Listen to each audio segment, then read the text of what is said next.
Köpeğinin sana o masum, boynu bükük bakışını attığında kalbinin eridiğini hissediyorsun değil mi? Bunu sadece tatlı bir an sanıyorsun ama aslında o an kusursuz bir evrimsel manipülasyonun tam ortasındasın. Bilim insanları köpeklerin gözlerinin hemen üstünde ataları olan kurtlarda asla bulunmayan özel bir kas keşfettiler. Bu kasın tek bir amacı var.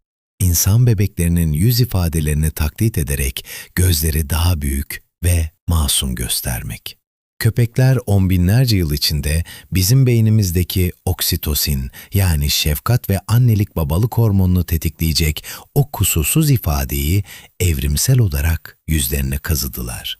Sen ona bakıp ne kadar tatlı diyerek yemeğini paylaştığında o aslında senin biyolojik zaafını hackleyerek hayatta kalmayı başarmış bir evrim dehasıdır.